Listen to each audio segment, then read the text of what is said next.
Hi everyone. അപ്പോൾ ഇന്നത്തെ recipe എന്ന് പറയുന്നത് ഒരു സ്പെഷ്യൽ പായസം റെസിപ്പിയാണ് കേട്ടോ. ഈ ഒരു റെസിപ്പി നിങ്ങൾ മുന്നേ ചെയ്തിട്ടുണ്ടാവുമോ എന്ന് എനിക്കറിയില്ല. പക്ഷേ ഇത് കാണുമ്പോൾ ഇതിൻ്റെ പേര് കേൾക്കുമ്പോൾ ചിലപ്പോൾ അത്ര ഇഷ്ടപ്പെട്ടെന്ന് വരില്ല. പക്ഷേ നല്ല ടേസ്റ്റാണ്. 100% ഞാൻ ഗ്യാരണ്ടി പറയുകയാണ്. ഒരു പ്രാവശ്യമെങ്കിലും നിങ്ങളുടെ വീട്ടിൽ അവിലുണ്ടെങ്കിൽ തയ്യാറാക്കി നോക്കണം. അവിൽ വെച്ചിട്ടുള്ളൊരു പായസമാണ് കേട്ടോ. റൈസ് ഫ്ലേക്ക് കൊണ്ടുള്ളൊരു പായസമാണ്. അപ്പോൾ നമ്മൾ ഈ പായസം ഉണ്ടാക്കി കഴിഞ്ഞിട്ടുണ്ടെങ്കിൽ ഇത് അവിലാണെന്നത് നമ്മൾക്ക് ഉണ്ടാക്കുമ്പോൾ അറിയാം ഇത് അവിലാണെന്ന്. പക്ഷെ പുറത്താർക്കെങ്കിലും കൊടുത്താൽ അവർ കഴിക്കുമ്പോൾ ഇത് അവിലാണെന്ന് ഒരിക്കൽ പോലും പറയില്ല. അത്രയ്ക്ക് ടേസ്റ്റാണ്. പിന്നെ ഒരു ലൈറ്റ് പിങ്ക് കളറൊക്കെ ആയിട്ടൊരു നല്ല ടേസ്റ്റുള്ളൊരു പായസമാണ് കേട്ടോ.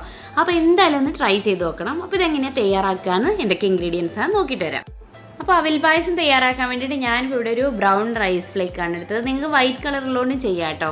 അപ്പോൾ ഞാനിപ്പോൾ ഇവിടെ 1 കപ്പാണ് എടുത്തിട്ടുള്ളത്. അത് നന്നായിട്ട് വറുത്തെടുക്കണം. വറുത്തെടുക്കുക എന്ന് പറയുമ്പോൾ അതൊന്ന് ജസ്റ്റ് അതിൽ നിന്ന് എടുത്ത് ഇങ്ങനെ പൊട്ടിച്ച് നോക്കുമ്പോൾ ഇങ്ങനെ പൊട്ടുന്ന ആ ഒരു സ്റ്റേജാണ് കേട്ടോ. അതിൻ്റെ കറക്റ്റ് വറുത്ത് വരുന്ന ആ ഒരു അളവ്. അങ്ങനെ നന്നായി എടുത്തതിന് ശേഷം ചൂടോടെ തന്നെ കുഴപ്പമൊന്നുമില്ല, നന്നായിട്ടൊന്ന് കഴുകിയെടുക്കണം. വെള്ളത്തിൽ കഴുകിയെടുക്കുമ്പോൾ ഒരുപാടങ്ങ് കൈയിട്ടിട്ട് അങ്ങ് ഇതാക്കാൻ പാടില്ല, പൊടിഞ്ഞു പോകും. ജസ്റ്റ് ഒന്ന് നല്ല വൃത്തിക്ക് എന്നാൽ കഴുകണം. എന്നാൽ അവിലുള്ള ആ ഒരു കറുത്ത കളറൊക്കെ പോവുകയും ചെയ്യും, അഴുക്കൊക്കെ എന്തെങ്കിലുമൊക്കെ പോവുകയും ചെയ്യും. അതിനുശേഷം നല്ലൊരു നെറ്റിൽ ഇതൊന്ന് ഊറ്റിയെടുക്കണം. ഇനി നമ്മൾ ചെയ്യാൻ പോകുന്നത് ഒരു പാൻ സ്റ്റൗവിൽ വെക്കുക. അതിനുശേഷം നമ്മൾ 2 ടേബിൾ സ്പൂൺ പഞ്ചസാര കാരാമലൈസ്ഡ് ചെയ്തെടുക്കണം. നമ്മൾ കേക്കൊക്കെ ഉണ്ടാക്കുമ്പോൾ ചെയ്തെടുക്കുമല്ലോ, ഉരുക്കിയെടുക്കുമല്ലോ പഞ്ചസാര. അങ്ങനെയാണ് കേട്ടോ ചെയ്യേണ്ടത്. അപ്പോൾ അതിൽ വെള്ളമൊന്നും ചേർക്കാതെ ലോ ഫ്ലെയിമിൽ ഇട്ടിട്ട് വേണം ഉരുക്കിയെടുക്കുക. അല്ലെങ്കിൽ പെട്ടെന്ന് തന്നെ ഇത് കരിഞ്ഞു പോവുകയും കഴിക്കുകയും ചെയ്യും. അപ്പോൾ നമുക്കിതൊരു നല്ല ഗോൾഡൻ ബ്രൗൺ കളറായി വരുന്ന ആ ഒരു സ്റ്റേജ് ആണ് വേണ്ടത്. കരിയാൻ പാടില്ല, പ്രത്യേകം ശ്രദ്ധിക്കണം. ആ ഒരു സമയത്ത് നമ്മൾ ഇതിലേക്ക് ഒരു നല്ല ചൂടുള്ള 1 ഗ്ലാസ് വെള്ളം ഒഴിച്ചു കൊടുക്കുക. നല്ല ചൂടുവെള്ളം ഒഴിക്കണം, പച്ചവെള്ളം ഒഴിക്കരുത്. അതിനുശേഷം ഇതൊക്കെ ഒന്ന് ഉരുകി വരും. അപ്പോൾ ആദ്യം ഒരു നല്ല ഉറപ്പുണ്ടാവും, പക്ഷേ അത് നന്നായിട്ട് ഉരുകി വരും. അപ്പോൾ ഒന്ന് തിളയ്ക്കാൻ വേണ്ടി കുറച്ച് സമയം കൊടുത്താൽ മതി. അതിനുശേഷം നമ്മൾ ഇതിലേക്ക് ഒരു 2 കപ്പ് പാല് ചേർത്ത് കൊടുക്കുക. പാല് ചേർത്ത് കൊടുക്കുമ്പോൾ തേങ്ങാപ്പാലാണെങ്കിൽ നല്ല ടേസ്റ്റ് ആയിരിക്കും കേട്ടോ. അതിനുശേഷം ആവശ്യത്തിന് പഞ്ചസാര ഇട്ട് കൊടുക്കുക. ഒരു 1/4 ടേബിൾ സ്പൂൺ ഏലക്ക ഉണ്ടല്ലോ പൊടിച്ചത്, അത് ചേർത്ത് കൊടുക്കുക. പിന്നെ ഞാനിതിലേക്ക് വാനില എസൻസ് ചേർത്ത് കൊടുക്കുന്നുണ്ട്. അത് 2-3 ഡ്രോപ്സ്. എൻ്റെ അടുത്തിപ്പോൾ പൗഡറാണുള്ളത്, അത് ലിക്വിഡായിട്ട് കിട്ടും, അതായാലും മതി, ഏതായാലും മതി. 2-3 ഡ്രോപ്സ് ഇതേപോലെ ചേർത്ത് കൊടുക്കുക. പിന്നെ അതേപോലെ ചേർക്കേണ്ടത് ഒരു പിഞ്ച് സാൾട്ട്, നമ്മളെപ്പം പായസം ഉണ്ടാക്കുമ്പോൾ ചേർക്കുമല്ലോ.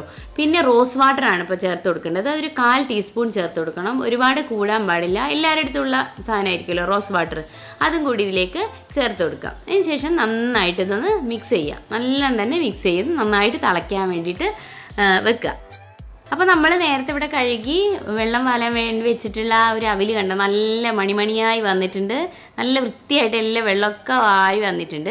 ഇനി നമ്മൾ തിളച്ചിരിക്കുന്ന ഈ ഒരു പാലിലേക്ക് ഇത് ചേർത്ത് കൊടുക്കുക. അതിനുശേഷം നന്നായിട്ട് മിക്സ് ചെയ്യുക. ഈ ഒരു സമയത്ത് നിങ്ങൾക്ക് വെള്ളം കുറവ് തോന്നുന്നുണ്ടെങ്കിൽ വെള്ളം ചേർത്ത് കൊടുക്കുക കേട്ടോ.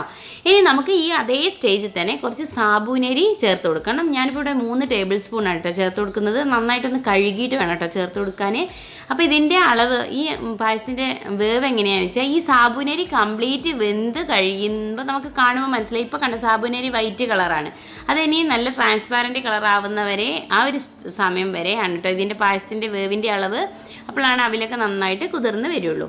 അപ്പോൾ ഏകദേശം ഇപ്പം നന്നായിട്ട് 1/4 ഭാഗം വെന്ത് വന്നിട്ടുണ്ട്. അപ്പോൾ നമ്മളിതിലേക്ക് പച്ച നെയ്യ് ഒഴിച്ചു കൊടുക്കണം. അപ്പോൾ ഏകദേശം നന്നായിട്ടൊന്ന് വെന്ത് എല്ലാം ഓക്കെയായി വന്നിട്ടുണ്ട്. നന്നായിട്ടൊന്ന് ഇളക്കിയൊക്കെ കൊടുക്കുക. അപ്പോൾ ഇപ്പോൾ നോക്കുമ്പോൾ നിങ്ങൾക്ക് കാണാം സാബുനരിയൊക്കെ ഓൾമോസ്റ്റ് നന്നായിട്ട് വെന്ത് വന്നിട്ടുണ്ട്.